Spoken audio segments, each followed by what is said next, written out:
because everyone here had the privilege of eating a kebab whilst completely shit-faced. It's insane, isn't it? Like, it's biblical.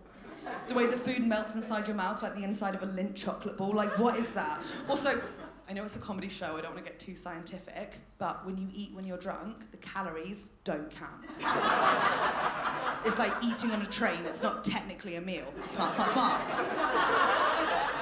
Thing is, I've got this cute thing I do, it's so adorable. When I'm drunk and emotional, I can now eat 2 kebabs in the space of time it takes the average human to eat half a kebab. What? Where do you put it? It's just a metabolism thing. Like, look at my wrist. Thing is, I found out in a horrible way. How bullshit is this? If you go into a kebab shop by yourself late at night, crying with a tit hanging out, and order 2 kebabs, they're like, 2 kebabs, where's your friends? What the fuck? I want food, not shame! Luckily, I've got smart about it. I'll tell you what I do, very simple. What you want to do, go to one kebab shop. Order 1 kebab. And then you eat it. On the way to the second kebab shop. It's late at night. There's people in the second kebab shop. You don't want to get caught out. That'll be embarrassing. Wipe yourself down for crumbs. I like to use my training at the Bauer School of Drama to take on the role of woman who has never heard of a kebab before in her life. And you go in the second shop like...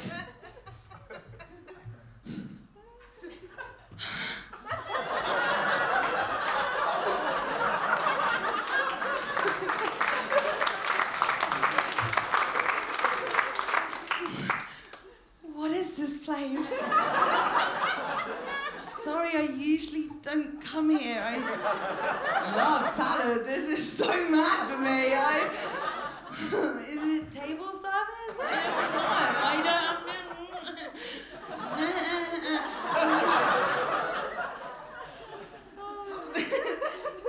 Who is Donna? So cute! I don't know why I feel the need to do the show. It's only because I'm always so paranoid whatever I'm doing that everyone's watching me and judging me. You know that feeling, particularly when I'm eating, everyone's looking at me like, oh, why is she eating that? I cannot get over it. I think it's because whatever I do in my life, I'm always like, this has got to be a scene. Surely I'm on, you know? We should be filming this. I just watched way too much reality TV show and grew up in a drama school, and I think it really does a number on your head. Have you guys seen the film The Truman Show? Yeah, it's a good film, right? I feel like most people watch The Truman Show and go, Jim Carrey, a comedic genius as well as a great dramatic actor. I watched it and I was like, oh, that is such a good idea for a TV show. It's amazing, it's such a good idea. Someone must have made it. Someone would have made it. It's so good. But if they'd have made it, I would know about it. Because I watch all those shows. So if it's been made, and I don't know about it, Truman has to be me.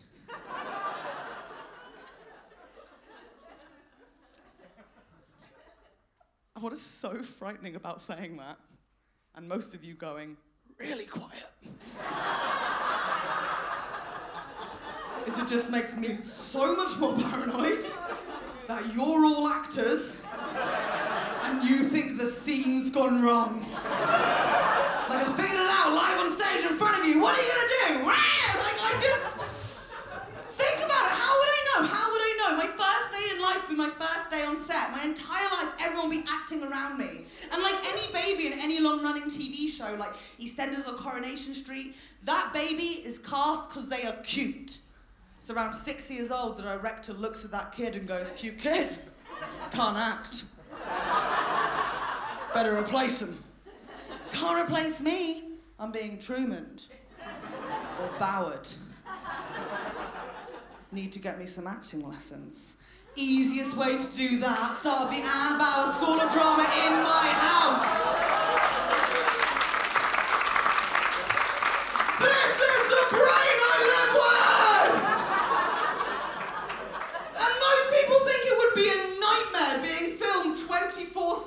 nightmare? Come on, I would love it. I wouldn't know the cameras were there. They'd capture my full range. They'd finally be able to capture a side of me that I could never show people. Like, I don't know, my vulnerable side. Like, I can't even say it. That is how afraid I am of being vulnerable. I just think I need to be tricked into being vulnerable. I need to be tricked into it. My whole life I've just wanted one of those moments where people look at me and they go, oh my God, what's going on with her? Do you think she's okay? Because no one ever asks randomly, and I'm always doing a show, so no one ever thinks that I'm not okay. No one asks when you're a child because they can't figure it out, but no one asks when you're an adult because they assume you can tell them, because they assume that you are able to communicate. I can't. I just have to hope people figure it out. I think we all know this feeling from school. Like at school, my dream at school was, you know that moment when you're sitting in the classroom, teacher at the front, and the receptionist comes in with a note for one of the students. And we know this note. It's usually that someone's forgotten their school lunch money or like forgot their PE kit. But every now and again, this note was something more. And whenever this receptionist came in,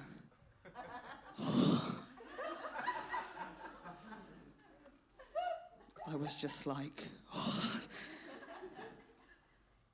is it death?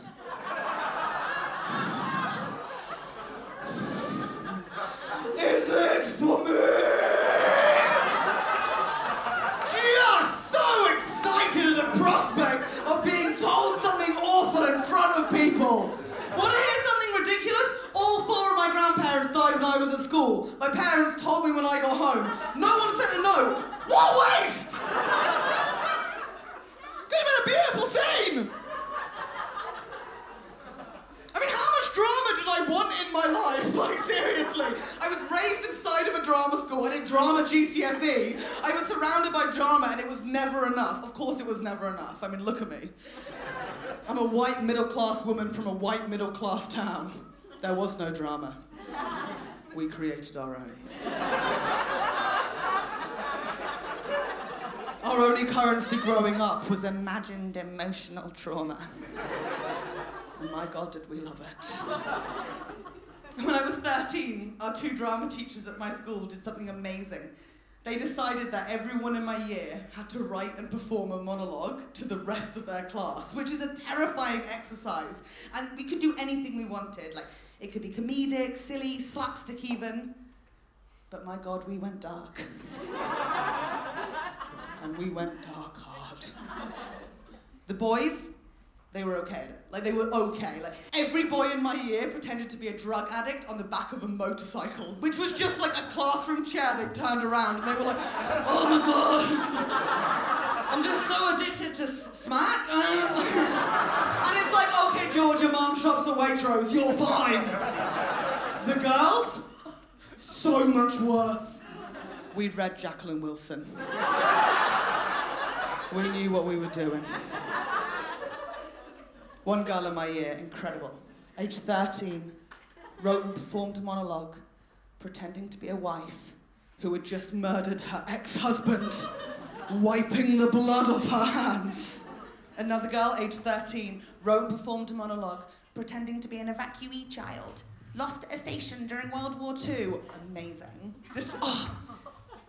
My friend, age 12, wrote and performed a monologue pretending to be a 6-year-old, writing a letter to her daddy, who had just died in 9/11. Her dad worked in the Domino's in town. We saw him all the time. He'd never been to America. You know what she got? Full marks. Now, there was one thing all my classmates' monologues had in common. They were dramatic, sure. But you knew they weren't true. Because they were set in a different time zone, or they were playing a different age. And I cannot make this clear enough, that my monologue was not true. But my God, did I try and make it plausible. So I wrote a monologue, written by me, directed by the Bauer School of Drama at home. She had to be involved, she had to. About a 13-year-old girl who was being sexually abused by her dad.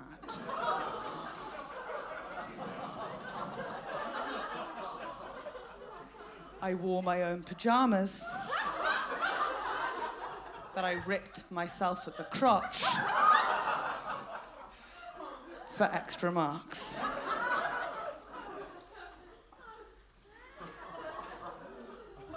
I got an A. Thank